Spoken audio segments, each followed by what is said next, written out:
Perkenalkan, nami abdi uang, nama panggilan duit, nami uhwah fulus, nami tenar mani. Di Sumbar, orang masuk dipanggil pitih, lamun di Jawa atau di Sunda dipanggilna artos. Urang mah teka mana-mana, tapi urang masuk aya di mana-mana. Terus banget urang mah biasa wae, fisik urangnya lemah, gampang soek. Tapi urang teh mampu ngarombak tatanan eusi dunya.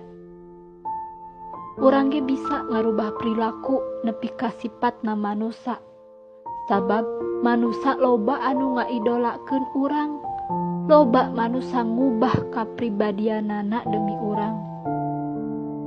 Aya anu ngahianatan babaturanana, aya anu ngajual dirina nepi ka ninggalkeun kayakinan iman jeung Islam agamana demi urang. Terus urang mah teu ngarti perbedaanana jelema soleh jeung jelema bejat. Tapi loba manusa pake urang jangan nilai derajat hiji jalma. Nangtukeun beunghar jeung miskin teh ku urang. Jelema anu terhormat, jelema anu terhina dipatokana teh ku urang. Terus urang ge lain iblis, tapi naha loba jelema ngalakukeun kekejian demi urang. Urang ge da lain orang ketiga, tapi loba rumah tangga salaki pamajikanana cerai gara-gara urang. Aya deui adi lanceuk anu parasea gara-gara urang. Kolot jeung anak saling pikangewa gara-gara urang.